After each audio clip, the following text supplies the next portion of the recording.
Bloody Mary Podcast. Welcome to the Bloody Mary Podcast, where we talk about all things horror while drinking a Bloody Mary. I'm Jesse. And I'm Tami, and we are totally married.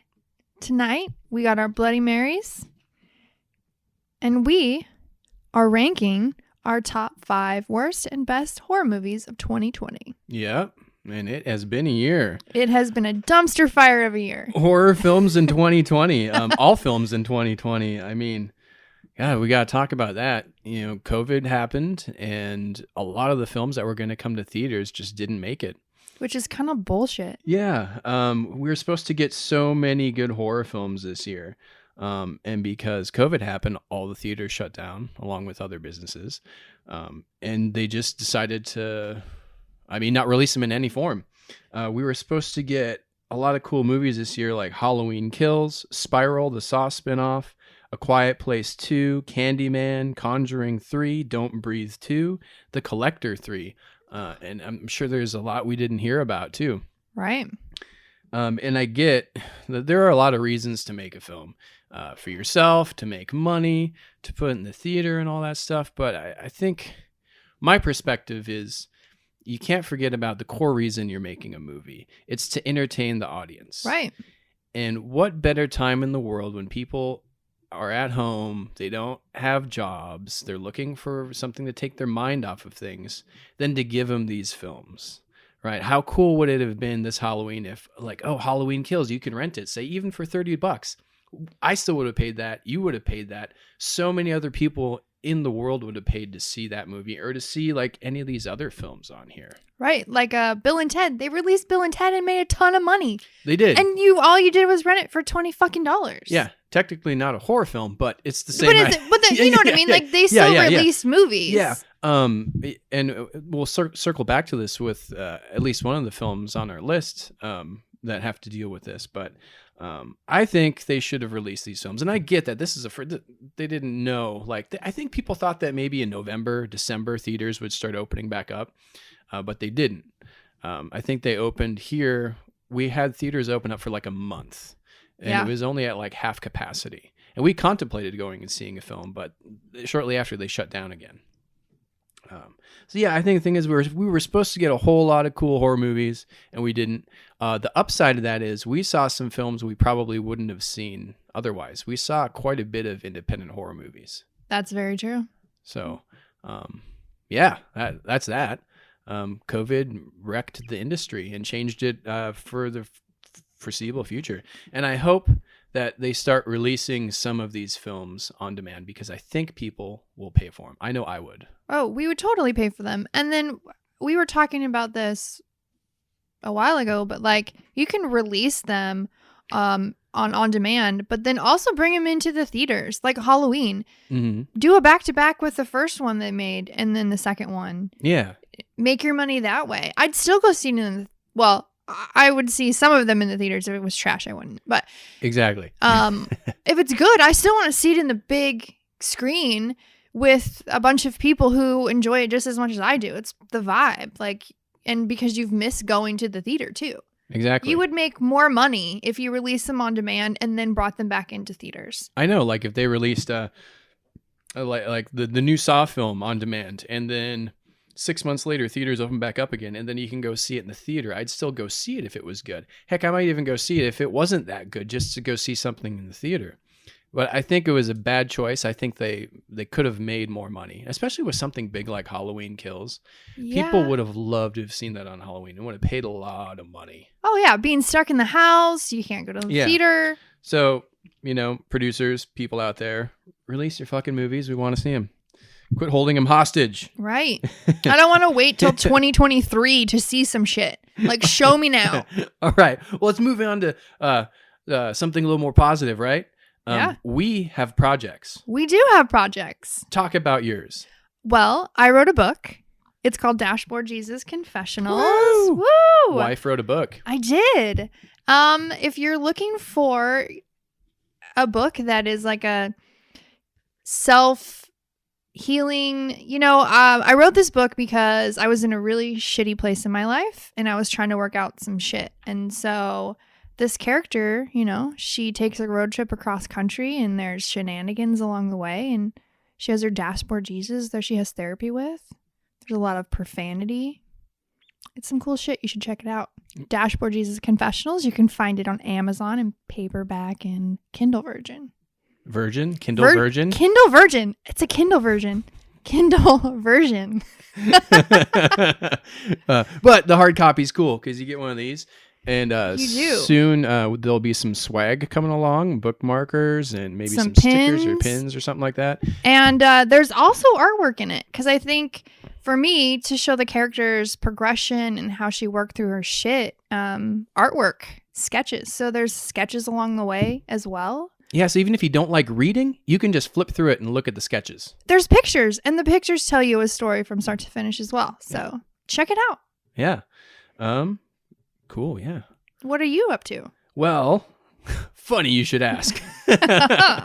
As you may or may not know, I am a horror film director, award-winning at that, and I have a few projects to talk about. One is my short film Night of the Witch that we worked on for quite a while. It's a rad 80s throwback horror comedy with lots of babes, blood, and bad one-liners. And it did pretty well in horror fests over the Halloween season. We got 14 awards, including Best Short Film, Best Score, Best Cinematography, and a lot of other stuff. And it's cool that it did so well in festivals because the world shut down. Like 99% of film fests didn't exist. So they all had to, or the ones that kept going had to change to virtual and online only. Right. So it's pretty cool. We didn't get to go anywhere to see it play and to be involved in the community where it's playing at, but it did really well in festivals. It did. And there'll be a link in the description to the film if you're interested in checking it out. Another short film I like to talk about is called I'm Sorry. It's a creepy little horror yarn I dropped on YouTube a couple weeks ago, and people really seem to dig that one. It's a creepy little horror yarn. Link to that is in the description as well. And we got some more projects coming, some more short films on the way, and bigger stuff on the horizon. So we do. Check out our work if you're interested and you'd like to support us. Yeah. And now we're going to jump into it. Let's get into it. We're going to start with the 5 worst films of 2020. All right. And I'm going to start off by saying the 3 of them were pretty bad. Yeah. The other 2 on here, they're terrible, but they're not like, fuck this movie. Right. So get started. Number 5, our 5 worst film is The Hunt, directed by Craig Zobel. He's directed some television. He directed like a Westworld episode and an American Gods episode. We saw this a while ago. I think this is one of the ones that was in theaters when COVID hit, and then it had to leave theaters because they started shutting down. So they put it, am I mistaken or not? They were going to put it out, and then a school shooting happened. Oh. And then they pulled it. Yeah. Because people were... Which is weird. Because, they're hunting people. Yeah, but every other film has people killing people. Whatever. Who cares? It's the climate. I know. Yeah. It's so strange. And it wasn't a terrible movie. No. It wasn't bad. It wasn't for me. I think it was just lackluster. I think there was a lot of hype around it. Because it got pulled. And people were like, oh shit, what's it going to be like? It got pulled and I really don't see why it got pulled. I mean, I get it. They're like kidnapping people to hunt them for sport. But I've seen that before. Surviving the Game did it way better with Ice-T, not Ice Cube, sorry. Ice-T, Rutger Hauer. That was like a 90s thing where they would not kidnap, they would trick homeless people to come into this place. And then they would hunt them down.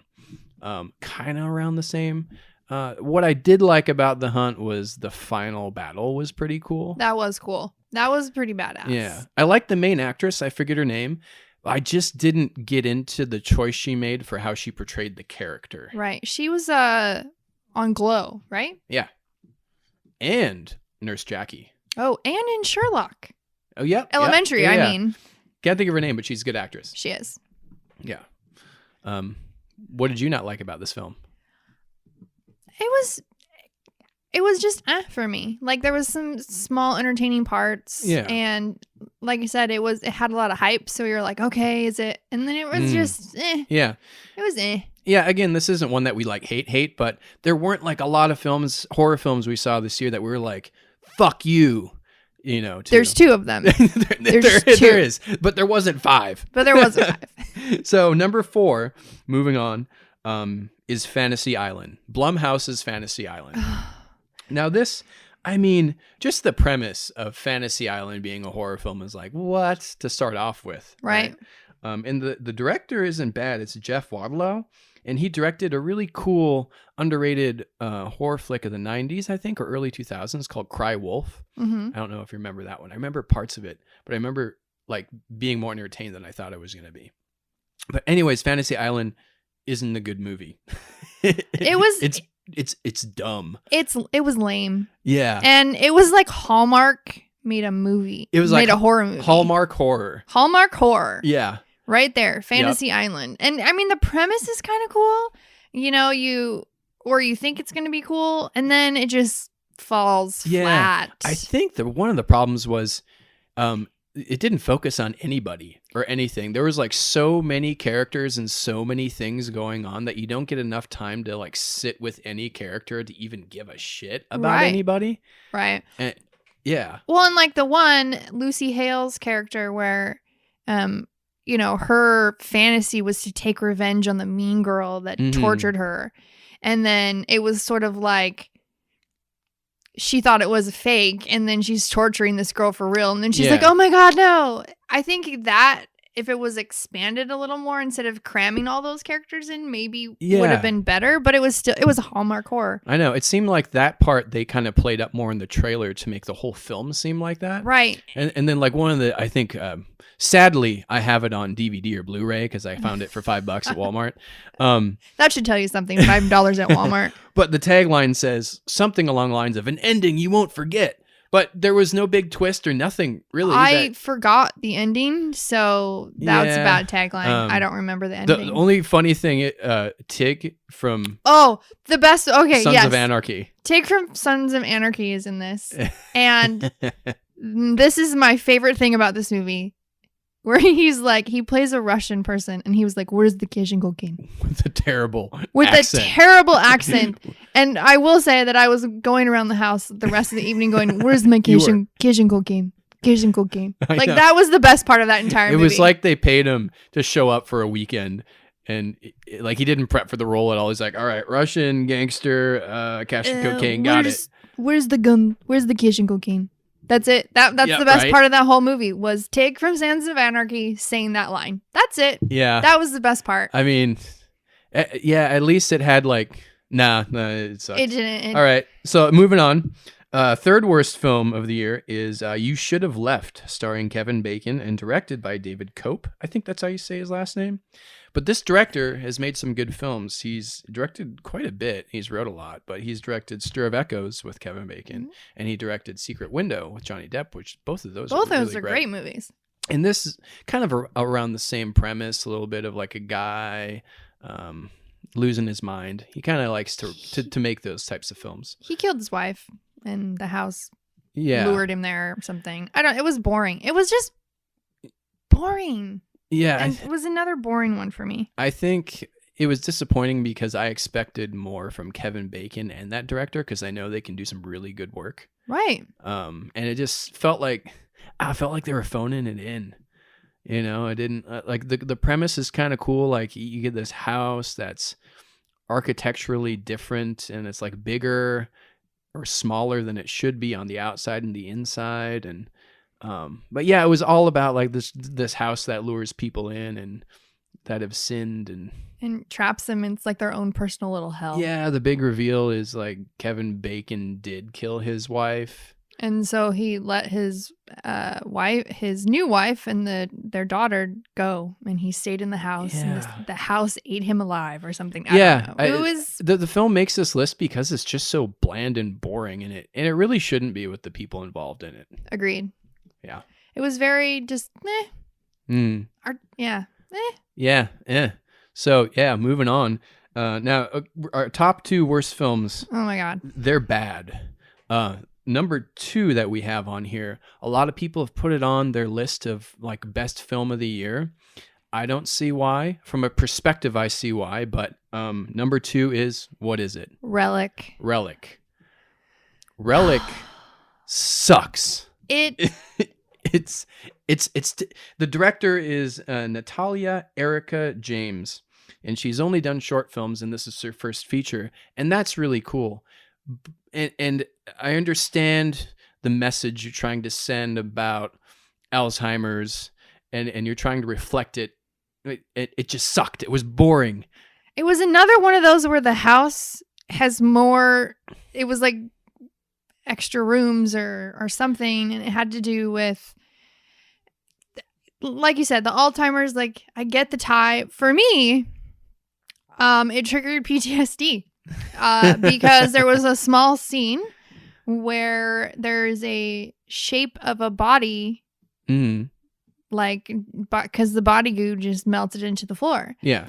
And she had a bad time. Fun fact, I've had to do that and see that. It was my father, and I crawled over it, and it was very traumatic for me. And that was like, whoo, PTSD moment. Yeah. And that was the scariest part of that whole movie was my own PTSD. Which in turn, I guess you could make an argument for then the movie's really good because it did a good job. But Dr. Sleep also ticked off that PTSD, and it was good. Dr. Sleep was a great film. And it was good. This one... Relic just wasn't my cup of tea. And they're trying to tell, and I get it, they're using Alzheimer's as an analogy with the house and how the grandma is acting and deteriorating. And they're doing like the different generations. Like there's the granddaughter, the mom, and the grandmother. Right. And so you're going through something, well, is the house haunted or whatever? But it's just an analogy for Alzheimer's. And the thing is, if you want to do something like that, make it fucking entertaining. This was so drab and nothing happened. And I didn't like what the characters were doing at all. And this was another example of a movie that has like a fantastic segment in it. There's this really cool sequence for 5 minutes where they're like lost in the walls of the house. Right. And when you turn around, like the wall's different, or it's closing in on you, or it's getting bigger, closing in. And changes every time she turns around. That was a fantastic sequence. Like if they could have kept up that momentum or done more stuff like that and made your characters more relatable, I think. And like bust through the wall to get out of where she's at. Yeah. And then, then they like, the grandma is like breaking apart. Mm-hmm. And then they just start peeling her skin back to reveal this old, sad, I think it has to do with the great grandpa who died in the middle of the woods, and they took the thing from his cabin and put it in the door. Yeah. That window. And it didn't hold that suspense. And it didn't, like you said, you're not caring with a character. You're not, it didn't hook me. Yeah. And I mean, you could say, well, your grandmother has Alzheimer's and dementia. Yep. So you can relate. I can. And so being as someone who can relate to it, it still sucks. The movie still sucks. Even if you're trying to tap into that. Right. Yeah. All I did was tap into my PTSD, and then I was left disappointed. Yeah. So I don't see, again, this is one of those, I can see why it makes top lists because of the art house stuff and how it's vague. So you could perceive it as being a haunting, or you could perceive it as Alzheimer's, or, whatever you want to do. Sure. Wasn't my bag. Didn't like it. Now let's move on to our worst film of the year. This is such a disappointing, but also this movie, what do you expect it to be? But there's so many things. Okay. Number 1, worst film of the year is The Craft Legacy. Fuck that movie. Fuck that movie. First of all, you're The Craft Legacy. And that is what you fucking give us? it's like ABC Family fucking horror, and it's not even horror.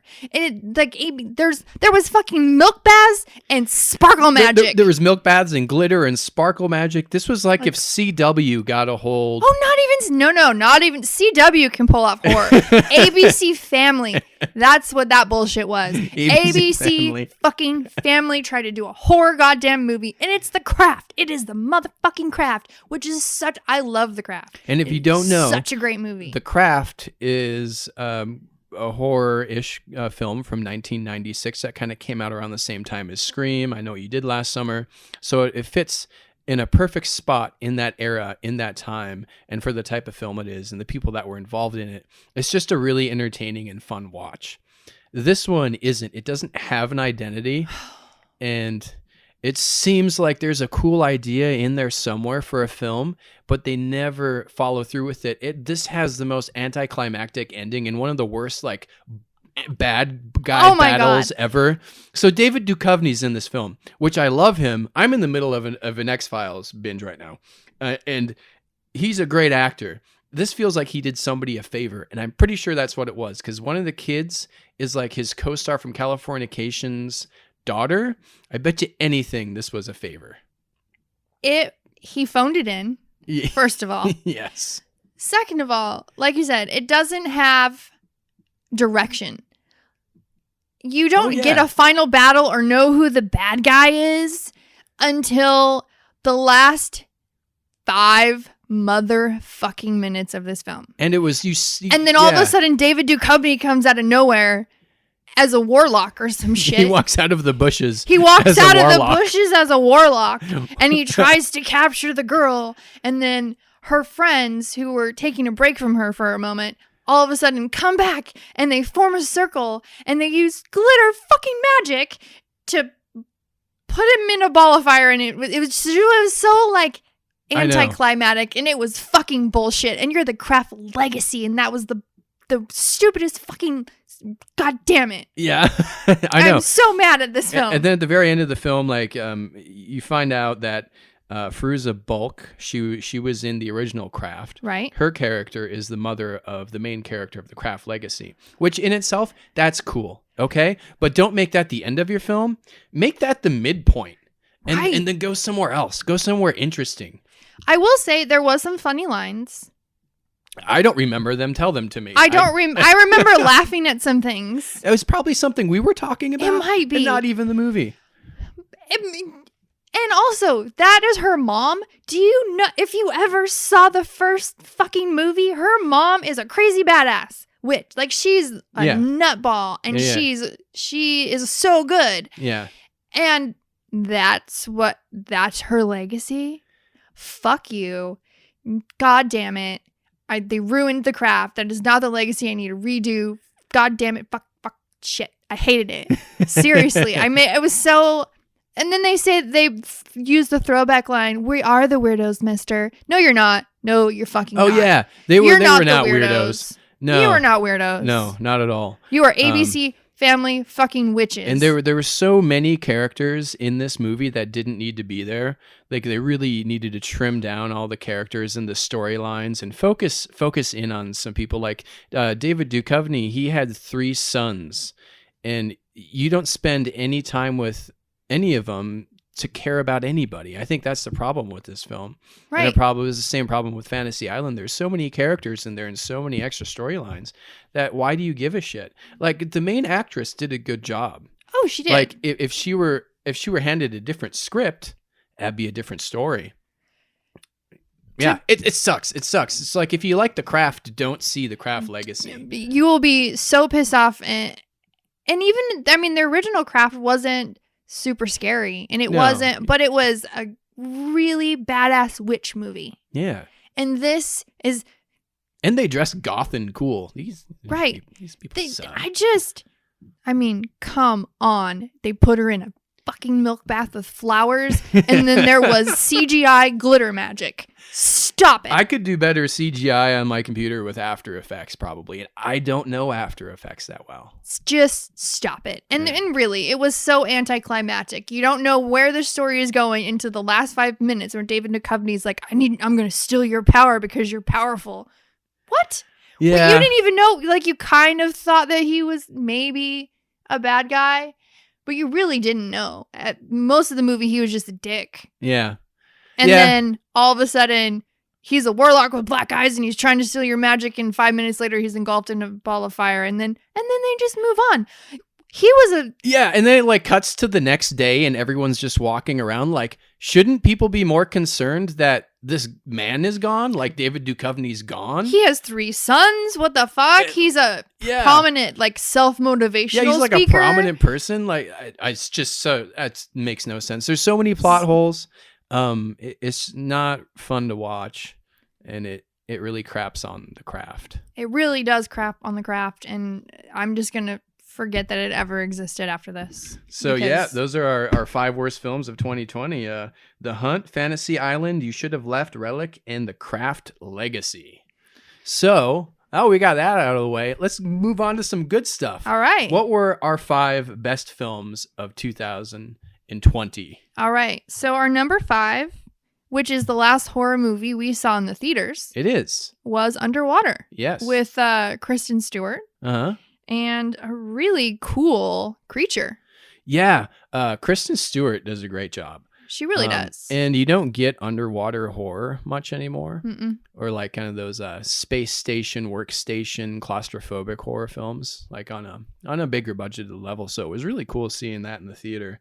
The director is cool. William Eubank. He's directed a couple indie films, and I think this is the biggest thing he's ever done. Mm-hmm. But if you haven't seen it, spoilers. We spoil everything. Oh yeah, spoiler alert. So you're not expecting the ending there to be this big. So you're in the ocean, and like there's these little creatures. I think they tapped into. Were they an oil rig or something? They were like doing something in the ground. Right. And it released, like, you saw little creatures here and there. But the big reveal is these little creatures are just part of a huge Cthulhu, like, sea creature god. Underwater. Yeah. Massive, like, what the fuck? I know. And that was awesome, especially to see on the big screen. And didn't see it coming at all because no, you didn't. We didn't, like, check out any spoilers or anything before seeing it. And like you said, it was that claustrophobic underwater, you're under fucking water. Like you're not, especially deep down in the ocean. Yeah. You're going to die. You're going to fucking die. Yeah. Did she die? I think they all died. Did they not? I can't remember. It's been so long. It seems so long since theaters were here. I know. Yeah, but that was really, really cool. It was entertaining. It kept you like... They jumped right into it too, from what I remember. Oh, yeah. It was like, you got some story and then boom, shit's going awry. Yeah. And they're having to get people out. I know. I mean, I wouldn't mind a sequel to that. I wouldn't in either. Some form. Yeah. That would be cool. Yeah. And like you said, Kristen Stewart, she did a good job. Mm-hmm. I mean, for me, she's a hit and a miss, but this one, me too. It was really good. Yeah, she did great. Mm-hmm. Heck yeah. Well, that's number 4, fourth best film of the year, The Rental, directed by Dave Franco. And this one, it was good. This one came straight to video, straight to on demand because it came out around the time of COVID. Right. I really like this one. It also has a good, cool cast. Dan Stevens, Allison Brie, Jeremy Allen White, who's Shameless. Lip on Shameless. Yeah. He was great. But what this movie does, it takes a cool twist on the slasher genre. It does. Yeah. And like, I love the Airbnb. This is like one of a couple that have come out about Airbnb type of horror. It's a new thing because it's popular in the world where Airbnbs are... It's the setting for your horror film. Right. Yeah. And it's a whodunit, like, who's the killer? Mm-hmm. And then in the end, you never see their face. Yeah, that was a cool thing about this is, it was one of those anonymous kind of killer things. And I think you catch glimpses or something, but you never see. They have a mask on. Yeah. So even if there are on camera, a camera catches them or something, you never see who the actual killer is. And just how, like, they place hidden cameras all throughout the house. And then just start picking them off one by one. Yeah. And everyone dies in that, I believe, right? Yeah, I'm pretty sure. Yeah, they all die. Like that's the killer's thing is, what is he? He cases Airbnbs. Right. He like rents them before. Yep. He rents them before. He sets up his cameras, and then he waits until like the perfect gang rents it, and then he decides to kill him, takes down all the cameras, moves on. Yeah. And then all these people are dead and no one... that's a fucking... I mean, if you're going to be a serial killer, I mean, that's pretty choice way to do it. Yeah. And I think Out the Gate is a great directorial debut from Dave Franco, James Franco's brother. So good. Yeah. And then at the end, he's in another Airbnb. Setting it all up again. Yeah. And then, you know, that's just creepy in itself because, you know, people go to hotels now, but a lot of people are utilizing, you know, Airbnbs. So and nobody background checks an Airbnb, really. You just go and check the ratings and reviews. You don't really know who owns the thing. I feel like after watching this, if we get an Airbnb, I'm checking for fucking cameras. Right? Hidden cameras. We're going through the whole house. We are bringing flamethrowers. We are going to be fucking prepared. We're rigging just the doors in case. with landmines. It's Just all in happening. case. Yep. But it was very suspenseful. It had good drama. It had great kill scenes. That was who done it, and then to find out you don't know who it is. Yeah. You're not going to see that person, which adds that extra level of scary, I think. Yeah. I like it. All right. Number 3, third best movie of the year, Invisible Man. That was directed by Lee Wanell, who directed Insidious 3 and Upgrade, but he wrote Saw and was the co-star of Saw, wrote Saw 2, Saw 3, has been involved in all those. This is a great film. It's a fucking spectacular film. Yep. And you are on your, like, the anxiety straight away. Like, out of the gate anxiety for this. Well, this is a cool way to reintroduce the, what company makes, like, Invisible Man, Mummy, Dracula... What is Universal. That? Yeah, Universal. This is a great way to reintroduce the Invisible Man with Universal. I think it's really good. And it doesn't have like, the other ones were more campy-ish. Invisible Man? Yeah. Yeah. I think the Kevin Bacon one was not as Hollow campy. Man? Yeah, Hollow Man. Yeah. But this one is just fucking out of the gate. It is. You are psychotic. She did a really great job. What's the actress's name? Elizabeth Moss? Yes, Elizabeth Moss. Amazing. She's Directing amazing in anything she does. Fantastic. Edge of your seat stuff. You're at the edge of your seat through the whole... And there's a scene in here that is so insane. I haven't really seen anything like it. When they're at the dinner table and they're eating, and then suddenly, like, the knife just comes up and slits her friend's throat right in public in front of everybody. That was fucked. Yeah. Because she's thinking, okay, I'm in a public place. Yeah. He can't get me here. Yeah. Because she knows he's in a fucking invisible suit. And that's what her husband or boyfriend, who's... Well, I think they leave it open-ended where... Wait, no, did they? I can't remember. Crazy, like, tech guy who invented this suit. But he's also a domestic violence motherfucker. And he gaslights the fuck out of her. And he abuses the shit out of her, mostly mentally. Yeah.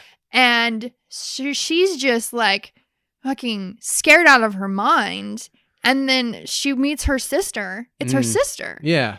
And then because he did some like crazy shit with her phone or something. Because he's hiding in the house that she's fucking staying at. Yeah. And right in the middle of a crowded restaurant, sister's throat gets fucking slit. And it was like, holy shit, what the fuck? Yeah, right. And then they blame it on her because he like puts the knife in her hand. Yeah. What? Yeah. Like, but I like the twist that it's a suit somebody made to become invisible, and the person underneath of it is just a human, just a psychotic killer. It's nothing supernatural. Right. It's not supernatural. And then I think they did the whole switch, like the lawyer brother was in one suit. Yeah, I think 2 were involved or something like that. I can't remember. It's been a while, but I just remember it was really good. And nobody believed. Well, no, she had a friend that was by her side. He was by her side. Yeah. And then his daughter got attacked, and then he blamed her for it. And then he was like, "Nah, daughter got hurt. I'm out." But yeah, it was a great film. I think what they've done recently with the Universal horror film. They did The Mummy with Tom Cruise, which bombed. And it should not have been the Mummy movie. It should have just been a Tom Cruise film. Right. And what else did they try? I think they tried Dracula. Well, they were going to do this whole other thing, and they canned it. Like Johnny Depp was going to be in The Invisible Man or something like that. I can't remember. But they just canceled those plans. And I think this is great. This is a great way to do The Invisible Man. And it's a great horror thriller. Yeah. It is. Well and you're done. like on you're just from start to finish. And when she finally wins in the end, it's like, it's you can very breathe. satisfying. It's so satisfying. Yeah. And you can finally go, oh God. Yeah. Like, oh my God. I know. Yeah. So good. So good. Yep. Well, let's move on to our 2 best films of the year. Top 2. And this was hard for me. 2 can be 1 and almost is 1, but there's a lot of things that we like. These just switch places every other day. Right. Is kind of what we're going to. So number 2 is Freaky.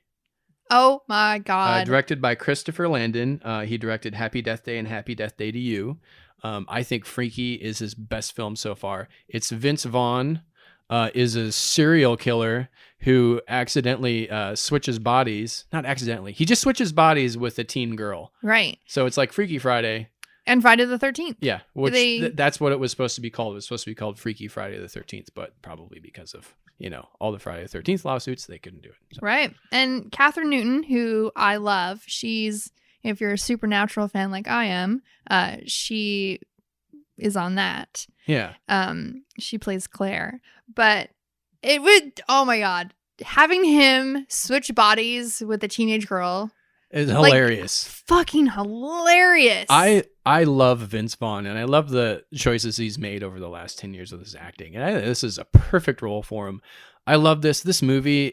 You get exactly what you think you're gonna get. Like when you see the trailer for Freaky, it's what you think it's gonna be, and more than that. It's just a lot of fun 80s throwbacks. It's kind of what the director's deal is. Like Happy Death Day was Groundhog's Day with a horror twist. Happy Death Day to You, I thought sucked, but it was kind of like Back to the Future ish, kind of. I think he pulls it off excellent in this one. Yes, this is the perfect balance. This is a Freaky horror comedy. There's some really cool kill scenes. Awesome kill scenes. Super, some funny lines. There's this whole sequence where like Vince Vaughn is sitting in the back of the car with like her boyfriend. So it's like Vince Vaughn is this older man. Or a boy she likes. Yeah, having this romantic interaction with this teen boy, and it's so fun. And then when they kiss, it's so great too, because damn well Vince Vaughn is like, just okay, we'll put the hand here. They put the hand in front of each other's mouths, and they're kissing. Is it weird that I want to kiss you right now? It's so good. It is weird, but let's just do it. Yeah, it was so good, just start to finish. Fucking hilarious. Yeah, the kills are so great, where it takes the teacher and puts him in the skill saw. And who the teacher was Ferris Bueller's Day Off. He was the best friend. I can't remember his name. Yeah.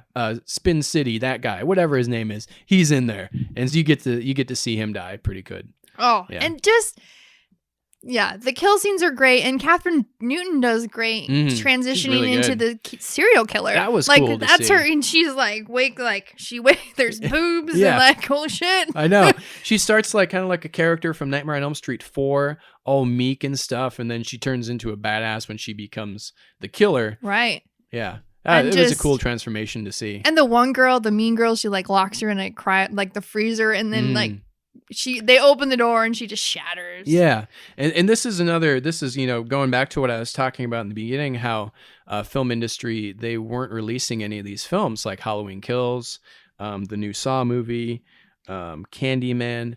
Freaky just got released. They just put it out. So I give the producers and the filmmakers and everyone involved in that props for giving us this movie. Right. Like, fuck, we want to see films. We want to see new, good horror films. We want to be entertained. So props to Freaky for just fucking doing it. And I bet they made lots of money. And I'd love to see Freaky 2 or a crossover between Happy Death Day. I think they've like mentioned that, or the actresses said they'd be down for it, like a Happy Freaky Day or whatever they want to call it, Freaky Death Day. No, it was just, and then just how her, like, she wakes up, or Vince Vaughn's, her, and then, like, her friends, like, are trying to, like, he's a murderer, and people know his face. Yeah. And she's trying to convince her friends that she's actually her. And they're, like, do this cheerleading thing, Vince and Vaughn they're, like, throwing things at him. She's like, oh, hilarious. No, stop it's hitting really me. Oh, it's just so spot on and funny. Or how he'd run too. It's just hilarious. Yeah, and what this movie does at the very ending, there's like this final showdown. So they swap back to bodies. Yes. And so Vince Vaughn is now the killer again. So he comes back to the house to take the girl out. Well, the girl, her sister, and her mother tag team kill the fuck out of Vince Vaughn. And they do it 10 times better than the new Halloween did their final showdown. So much better. With the exact same, like the new Halloween, Jamie Lee Curtis, her daughter, her granddaughter all team up on Michael Myers. And it was lackluster. It sucked. And you didn't feel that rage and that energy. Right. But with Freaky, they did it in such a short amount of time. And they just did it right. Like you could tell they're all kicking his ass. Well, and they even touch on stuff like in Halloween where there's the PTSD and all these things. Like in Freaky, the dad died. Yeah. And so the mom's out like drinking too much. The older daughter just throws herself into work. Mm-hmm. And the younger daughter is like the pleaser, wants to help her mom, wants to do everything right. The exact same characters as the new Halloween. Right. And in a shorter amount of time, and in the end, they kick his ass. And I know. It is so fucking great. It was awesome. Yeah. It was so great. Just all three of them just if I'm totally not on him. mistaken, did she roundhouse it into his chest? I think she did. If not, that's how it is in my head. And that's how it forever shall be. They just, like the mom, the sister, her, they just go ham on him. And it was fucking beautiful. Yeah. And exactly what should have happened in Halloween. Yeah. So Freaky's good. Number 2. At times, it's our number 1 film. Yeah, they can switch. But the number 1 film, which is fucking amazing, is The Wolf of Snow Hollow. Which is a fantastic horror comedy independent film by director and actor Jim Cummings. He directed and acted in it. And wrote it. And he's known for back in the day, like 10 years ago, he made a short film called Thunder Road, which got a lot of attention, and he turned it into a feature film.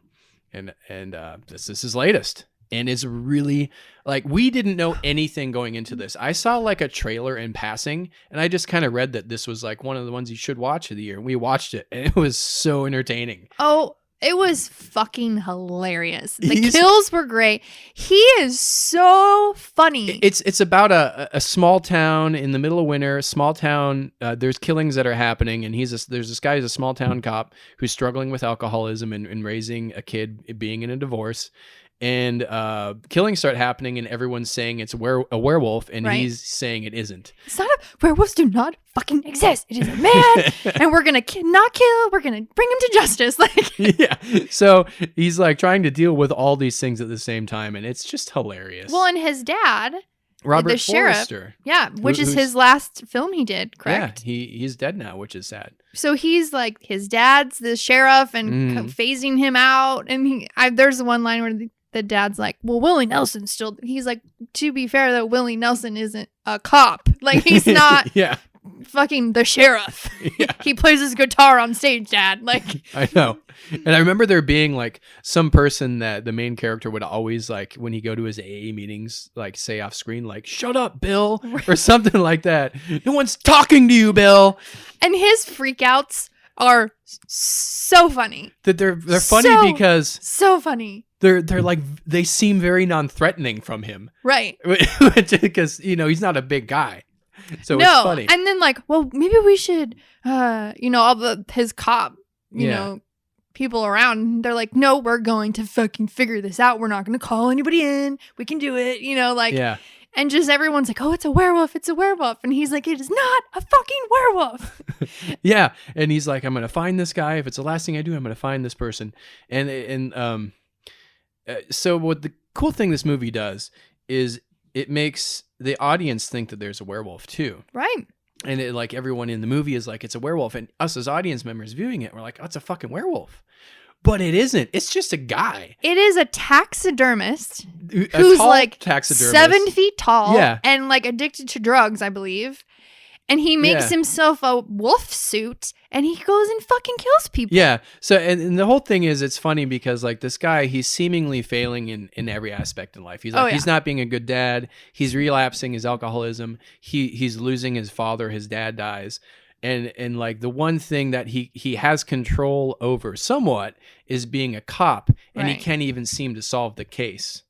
But then Right. at the end, like he does, he he gets this one thing right where he solves the case. He catches the bad guy. Well, and like his daughter gets attacked, and he like pulls up, and he's like, "What? You're supposed to be at home." Like, and she's like, "Aren't you going to see if I feel better?" And he was like, "No, because you're supposed to be fucking at home, and I don't have time for this shit." Like, he is so funny, and that's why we put it at number one, because you go in like Freaky, it's gonna be, it's gonna be funny, like you said. With the trailer, you know what you're going to get, and they deliver. Absolutely. Yeah. And even if you watch the trailer for this, you think it's going to be scarier, more creepy, more it's a werewolf. Yeah. And it is fucking hilarious. Yeah, it lands more on the comedy side for sure. It does, for sure. But you're not I wasn't expecting it to be that funny. No. Yeah. And there was so many lines that were just like, oh my god, that's fucking hilarious. Yeah. And his performance is so good. It takes a lot to be able to write, direct, and then act on top of it. Like, you got to be really passionate. There's got to be some passion behind that, and a lot of coffee in order to pull that off. Red Bull's coffee. Like, my props go to Jim Cummings. That's a really great film. And I can't wait to see what he does next. Oh, yeah. I'm excited to see what he does next. Yeah. I want to see Thunder Road. Like, I want to go back and watch that. Because I was pleasantly surprised by this movie. Oh, for sure. I didn't think it was, like we said, we didn't know really anything about it. The trailer was like, okay. They did a good job, too. Like, they made me think for a second that it was his partner or the female cop. Like, we were thinking, maybe she's just going around killing people. It was really good. A very delightful film to watch. And as you can tell, like, our top two films are horror comedies. I love making them. I love watching them. And I think, excuse me, Bloody Mary is just getting my throat here. But I think, this whole year, COVID, all the crazy crap that's going in the world with COVID and politics, and no matter where you land on, it's just insane out there. Right. Just having a laugh watching these is much needed. Oh, very much needed. For sure. Do we have any honorable mentions? Yes. Honorable mentions for worst for me is Babysitter II, Netflix. I thought that sucked. That one was disappointing because the first one was funny. Yeah, they tried way too. I love the 80s. I do 80s films and stuff. This one tried way too hard to pay. They're like, look at us, we're paying homage really hard. Right. Harder than hard. So hard. There is a line that kept it off of our top 5 list. There's a line that stuck with me. It was like one of the parents, the dad. The wife was telling him, "Did you take marijuana? Did you take marijuana? Are you on marijuana right now? How much marijuana did you take?" So he's like, I've been like, you've been walking around quoting that. I've been walking around quoting, did you take marijuana? Right. It was disappointing. I did love that the boy from the first one came back. That was cool. Yeah. He's a good actor. I think he has great comic timing. Yeah. That kid. But yeah, it was disappointing. That being said, I want to see a third one. I would like everybody involved to make a third one and put Sam Weaving back in it as more of a prominent player. Because she's just stellar. She's seems stellar. like she just kind of came in for a day or two to do her role at the very end. Right. But yeah, how about you? Do you have any honorable mentions, maybe for the best side of things? I enjoyed Hansel and Gretel, or Gretel and Hansel. Yeah. Whatever. That one was just aesthetically pleasing to my eye. I didn't like it as much as you did. The colors. I love just the cinema. It was so pleasing to my eyeballs. I couldn't. Yeah. Oh yeah. You're like, the story was, I really wasn't, the story was okay, but it was just the visuals for me were just, I loved it. The cinematography was great. But cinematography was super great. It didn't grab me at all. I think one we both agree on that was like pretty good was The Dark and the Wicked was a good.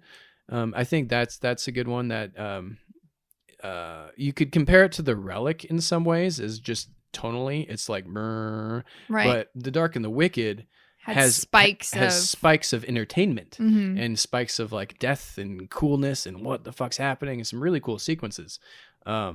Like the Relic had none. Well, it had like 1 5-minute thing, but right. It didn't. It was just very and then blip. And then we watched Antebellum last night, and that was also a great movie. That was good too. A fucked up movie. It was So fucked up and I sadly prevalent to what's going on in the world today. It is. I think it suffered from. It should have either been an shorter, like an hour episode of Black Mirror, or it should have been expanded way more to like 2.5 hours. I think it suffered from landing right in the middle for me. I think it was really good. Good performances and stellar good story and performances. stuff, but yeah, I mean, it was all right. Yeah. So that was it. That was our top 5 worst and best Of the year. that we watched. Yeah, that we watched. There's some out there, of course, that we didn't see that I'd like to see still. But I'm looking forward to 2021 and hopefully all the movies like Halloween Kills and Spiral and Quiet Place 2 and Candyman and all those other ones we didn't get, that we get them in some form next year. We better fucking get them. If theaters are not open, then put them on demand and you're going to make money either way, because guess what? When you go to the theater, your tickets cost $12. Yeah. Put it on for fucking $20. No kidding. And people, like, if we don't get those movies, well, people that are out in the streets rioting and protesting politics, go to your motion picture companies and protest there. Release the movie. Release the movies. Release and then Halloween Kills. We want Halloween Kills. We want Spiral. We want something, right? And then if theaters aren't open, then do that. Do a double feature when they do open of the Halloweens. Fucking Marvel does back-to-back all their movies in one. You pay $100 and you see all these fucking movies. Do that shit. I want theaters to do that. Like, here's a block of horror movies. Let's go. Let's do it. Well, wife, what film are you looking forward to in 2021? What horror film are you most looking forward to seeing in 2021? Well, I do want to see Halloween Kills. Yeah.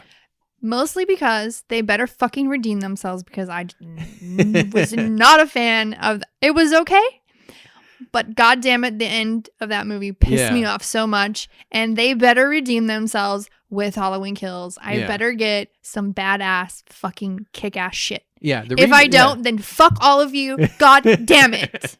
The remake wasn't bad. It just wasn't as great as it could be. I'm looking forward to Spiral, the new Saw spinoff. Yeah. I'm really curious to see what they do, it not being a direct Saw sequel, and also starring Chris Rock and Sam Jackson. I just watched the latest season of Fargo with Chris Rock, and I'm really curious what Spiral is about. So that one's interesting to me. Right. That's, I think, the one I'm most looking forward to. Ooh, The Collector. Oh, yes, Collector 3. I don't think that one's not, COVID stopped production. It's not done. Gotcha. So that's one of the ones where it halted production of it. We probably would be having it sometime soon. But yes, Collector 3. That is a fantastic 1 and 2 are great movies. That is. Yeah. Those are stellar. I really enjoyed those. Well, yeah, that's our 2020 best and worst list. So our Bloody Marys are pretty much dead. Or they will be in a minute. Except for hers, chug chug. And so are we. So drink in moderation. All right. And enjoy life and death. And we'll catch you next time. Cheers. The Bloody Mary Podcast.